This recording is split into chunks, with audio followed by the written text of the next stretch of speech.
안녕하세요. 반갑습니다. 지금부터 강의를 시작하겠습니다. 오늘의 강의는 주역 19번째 궤죠. 지택림 궤를 공부하는 시간을 가지도록 하겠습니다. 우리가 지난 시간에 뭘 배웠죠? 지난 시간에는 18번째 궤인 삼풍고개에 대해서 4번에 걸쳐서 강의를 드린 바가 있습니다. 오늘은 19번째 궤인 지택림궤에 대해서 공부를 하도록 하겠습니다. 오늘 우리가 지택림궤에서 배울 내용은 첫 번째 시간이죠. 첫 번째 시간입니다. 먼저 지택림궤의 궤명, 고사, 상징어, 교훈,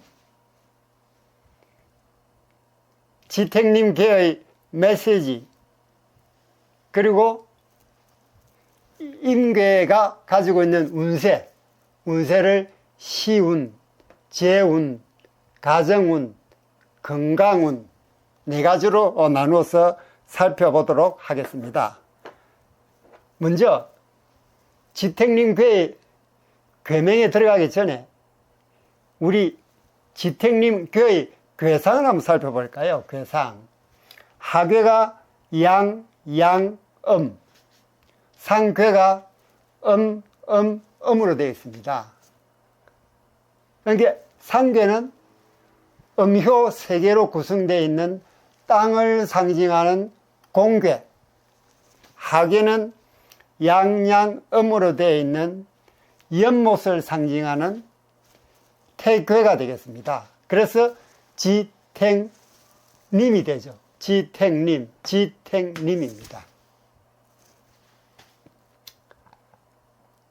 자, 이 궤상을 보고 우리가 생각해낼 수 있는 것은 상궤는 음효 3개로 구성되어 있는 땅을 상징한다. 하궤는 양양음으로 구성되어 있는 연못을 상징하는 태궤가 된다. 이 공궤에는 그 물상 중에 뭐가 있냐면 백성이죠. 백성이라는 물상을 공궤는 가지고 있습니다. 그 태궤는 말 그대로 연못이냐까요. 백성들의 뜻을 연못에 비추어서 백성들이 어떻게 생활하고 있는지, 백성들의 그 상황을 살펴보는 지도자의 모습을 우리가 그려볼 수 있겠습니다. 즉, 정치 지도자가 백성들의 민심을 살피기 위해서 맑은 연못에 들여다봅니다. 그 연못 속에는 위에 있는 백성들의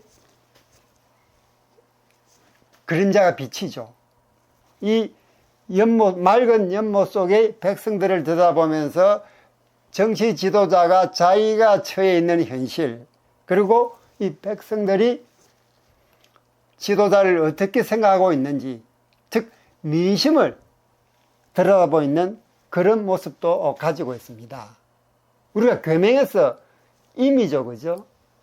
임은 시나 신자에 상품할 때 품자가 들어가 있습니다. 자, 여기 보시면은 시나 신자고 상품할 때 품자입니다. 이 부분을 우리 건문을 보게 되면 건문에는 이게 어떻게 나와 있느냐 하면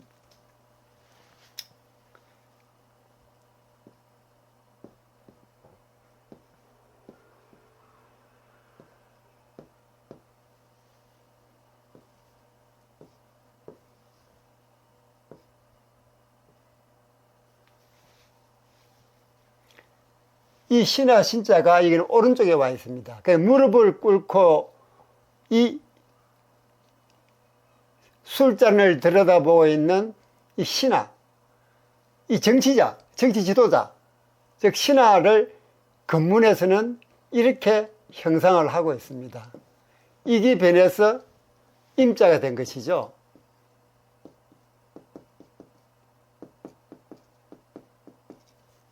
그럼 이 세 개의 숫자는 뭐냐? 이 세 개의 숫자는 그 당시에 백성들이 전장터에 나가기 전에 백성들의 기운을 돋구기 위해서 술을 주는 게 하나의 관례였습니다. 이 관례는 근대까지 계속 이어져 왔죠. 즉 술잔을 건네줌으로써 더 용기백비하게 전장에 나갈 수 있는 그런 이 술잔입니다. 그래서 임자에는 임하다인데 임하다, 전장에 임하다 또는 적군을 대하다 는 뜻을 우리가 임자에서 볼 수가 있는 것입니다. 그래서 우리가 괴명 임자를 보면서 느낄 수 있는 두 가지 사항은, 하나는 글자를 볼 때 이 임자가 임하다 대하도라는 뜻을 가지고 있는데 무엇을 임하고 무엇을 대하느냐? 전쟁에 임하고 적군을 대한다. 긴장이 되니 그 신하들에게 술잔을 건네가지고 전장터에 나갈 수 있는 어떤 분위기를 망가주는, 또 용기를 북돋주는 그런 역할을 하는 술잔이었습니다. 그 술잔을 신하가 내려다보고 있습니다.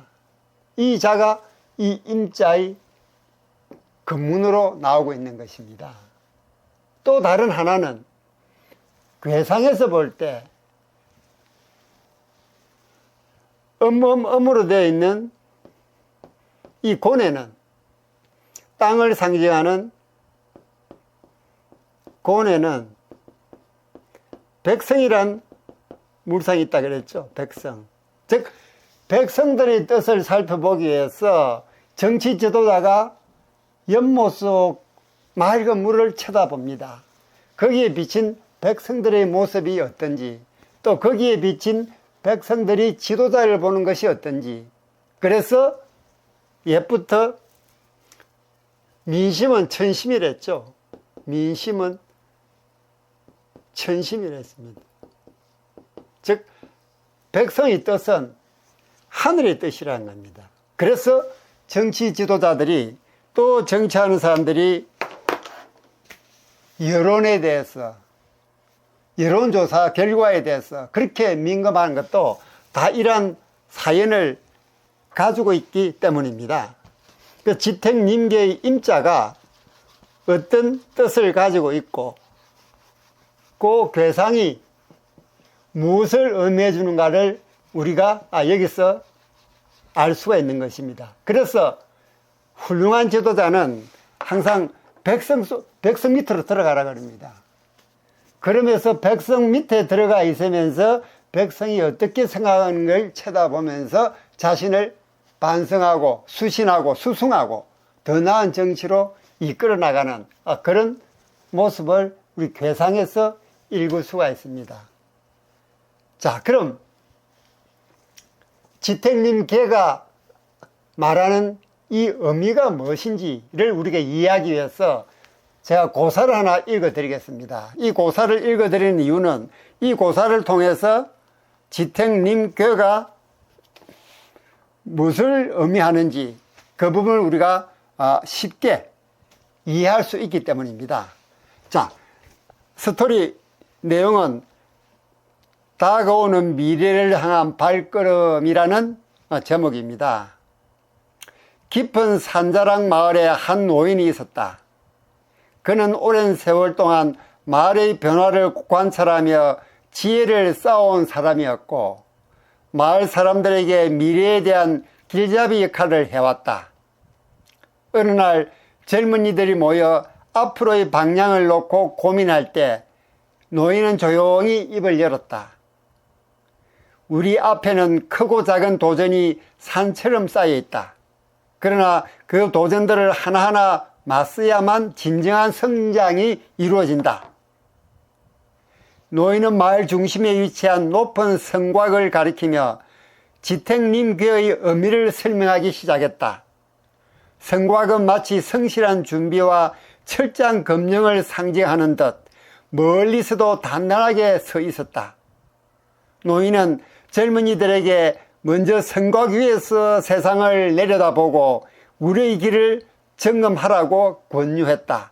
성곽 위로 올라가서 내려다보고 우리가 무엇을 점검해야 될지를 보라고 얘기했다.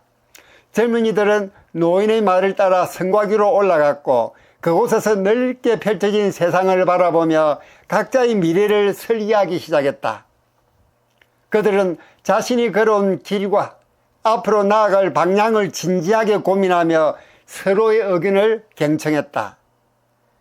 지택님 교회는 이렇게 다가오는 미래를 향해 한 걸음씩 한 걸음씩 나아가는 과정, 그리고 그 길 위에서 서로의 지혜를 모아 올바른 결정을 내리는 것의 중요성을 일깨워 주고 있다 라는 스토리를 제가 읽어드렸습니다. 즉 지택림교라는 것은 어떤 일을 해나감에 있어서 백성들의 민심이 어떤지, 또 백성들이 지도자를 어떻게 생각하는지, 그런 부분들을 첫째 살펴보고, 두 번째는 백성들 깊이 들어가서 백성들 속에서 민의를 살피고, 또 백성들의 아픈 부분을 보듬어주는, 끼안아주는 그런 정치 지도자의 역할을 설명을 하고 있는 것입니다. 지택림교가 상징하는 상징어는 리더십과 적극적 관여가 되겠습니다. 리더십과 적극적 관여. 그러니 정치 지도자가 비록 자신의 자리는 높다 하더라도 백성 밑으로 들어가서 백성들과 함께 생활하면서 이루어내는 그 리더십이 진정한 리더십이다 하는 리더십을 상징하고, 두 번째는 위에서 관찰하는 정치 지도자가 아니라 직접 민의 마당으로 들어서서 민의를 직접 보고 듣고 느끼는 그런 적극적인 정치 관여, 이 부분을 이 지택림교는 상징하고 있습니다. 그럼 이 상징어가 리더십과 적극적 관여가 된 이유는, 우리가 괴상을 볼까요? 지택림이죠. 여기에 상계가 지고 하계가 태입니다. 그래서 상괴고는, 이 상괴고는 포용, 조화, 안정이란 상징을 가지고 있습니다. 그리고 하괴태는, 이 하괴태는 기쁨, 쌓인 위엄, 유연한 소통, 이란 상징을 가지고 있으니 이 둘이 결합해 만들어 나온 것이 바로 리더십과 적극적 관여가 되겠습니다. 그래서 지택림교의 상징은 리더십 그리고 적극적 관여, 두 가지가 되겠습니다. 다음 교훈을 한번 볼까요? 지택림교회가 우리에게 주는 교훈, 첫째, 적극적으로 현장에 임하라. 제가 조금 전 말씀을 드렸죠. 정치 지도자가 비록 위치는 위에서 있더라도 적극적으로 백성들 밑으로 들어가서 백성들 속에서 민의를 보고 백성들의 아픔을 끼안아주고 해결해주는 그런 적극적으로 현장에 임하라. 두 번째, 따뜻한 리더십을 발휘하라. 따뜻한 리더십을 발휘하기 위해서는 백성들 속으로 들어가야 됩니다. 그래서 따뜻한 리더십이 거기서 나오죠. 아무리 위에 있으면서 아래 백성들에게 따뜻한 리더십을 베푼다 하더라도 실제로 내려와서 리더십을 발휘하는 것하고는 상황이 다르죠. 그래서 두 번째는 따뜻한 리더십을 발휘하라. 세 번째, 시적절한 결정을 내려라. 위자리에 있으면서 멀리서 보는 것 또는 신화를 통해서 듣는 백성들의 민의보다는 정치 지도자가 직접 현장에 뛰어들므로써 시적절한 결정을 바로바로 내릴 수가 있는 것이죠. 그래서 우리가 주는 교훈은 첫째, 적극적으로 현장에 임하라. 둘째, 따뜻한 리더십을 발휘하라. 셋째, 시적절한 결정을 내려라 하는 세 가지 교훈을 우리에게 건네주고 있습니다. 그럼 이 지택님 교회가 우리에게 전하는 메시지는 과연 무엇일까요? 이 지택님 교회는 우리에게 무슨 메시지를 던질까요? 진정한 리더는 높은 곳에 서지 않고 사람들 사이에 섞인다. 다시 한번, 진정한 리더는 높은 곳에 서지 않고 사람들 사이에 섞인다. 즉, 진정한 리더는 이 높은 곳에 서는 것이 아니라 이 사람들 속으로 들어온다는 얘기입니다. 그게 진정한 리더십을 발휘할 수 있는 지름길이라 하는 부분, 이 메시지로서 우리에게 건네주고 있습니다. 쉽게 말하면 지택님 교회는 정치 지도자가 정치에 임하는 자세를 얘기를 해주고 있는 것이죠. 그래서 주는 교훈이 적극적으로 현장에 임하라. 따뜻한 리더십을 발휘하라. 시적절한 결정을 내려라. 메시지는 진정한 리더는 높은 곳에 서지 않고 사람들 사이에 섞인다 라고 얘기를 하고 있는 것입니다. 그럼 지택님 교회가, 이 교회가 우리에게 주는 운세를 한번 살펴볼까요?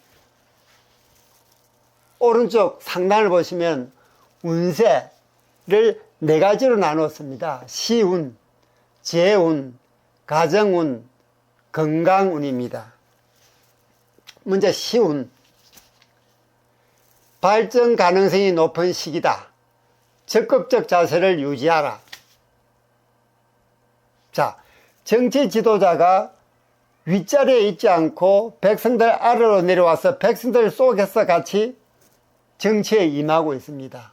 발전 가능성이 높아지죠. 그런 시기이기 때문에 적극적 자세를 유지하라.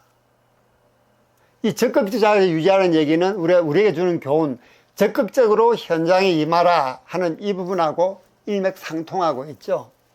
다음 재운, 재물운도 상승하는 시기, 노력한 만큼 좋은 결과가 가능하다. 이렇게 위에 정치 지도자가 위에 있지 않고 아래로 내려와서 직접 백성들 속에서 정치를 하니 당연히 노력한 만큼 좋은 결과가 가능하겠죠. 그죠? 다음 가정운. 가족 관계도 긍정적인 변화를 일으킨다. 따뜻한 소통이 필요하다. 자, 정치 지도자가 백성들 속으로 들어와서 백성들의 민의를 파악하면서 정치를 해가지고 좋은 결과를 얻을 수 있는 것과 마찬가지로 가정에서도 가족 관계의 긍정적 변화가 일어날 수 있으니 따뜻한 소통을 유지해라. 즉 가족 간에 많은 대화를 나누라는 얘기죠. 많은 소통을 하라고 합니다. 다음 건강은 활력이 넘치는 시기다. 그러나 방심은 건물이다. 즉 위에 있지 않고 밑으로 내려왔습니다. 현장으로. 즉 민의의 바다로 내려온 것이죠. 그래서 건강도 활력이 넘치는 그런 시기여야지 이게 또 가능합니다. 몸이 불편하거나 기력이 쇠약하면 내리 민의 속으로 들어오기 귀찮죠. 힘들죠. 결국 위에서 멀리 쳐다보면서 또는 신하의 보고를 받으면서 정치를 해나가야 되니 이걸 하기 위해서는 건강도 좋아야 합니다. 즉 활력이 넘치는 시기니 그러나 방심은 건물이다. 너무 과하게 하지는 말아라 하는 뜻을 우리에게 전해주고 있는 것입니다. 자, 지금까지 지택님 교회의 첫 번째 시간으로 지택님 교회가 가지고 있는 괴상, 괴명, 임자의 검문가 가지고 있는 뜻, 임괴의 고사, 즉 스토리죠. 다음 임계의 상징어, 리더십과 적극적 관여, 그 다음에 교훈, 그리고 임거가 우리에게 던지는 메시지, 즉 진정한 리더는 높은 곳에 서지 않고 사람들 사이에 섞인다 하는 메시지를 우리에게 건네주고 있습니다. 자, 지태림계의 괴명, 고사, 상징어, 교훈, 메시지, 운세, 그리고 괴상을 여러분들에게 설명드렸습니다. 이에 대한 여러분의 의견도 댓글로 남겨주세요. 하나하나 읽어보고 명심하고 반영해서 우리 다 같이 더 많은 주역의 교훈을 배웠으면 좋겠습니다. 여러분들의 좋아요, 구독, 댓글은 제게 큰 힘이 됩니다. 저는 다음 시간에 더 좋은 영상으로 여러분을 찾아뵙도록 하겠습니다. 여러분 안녕!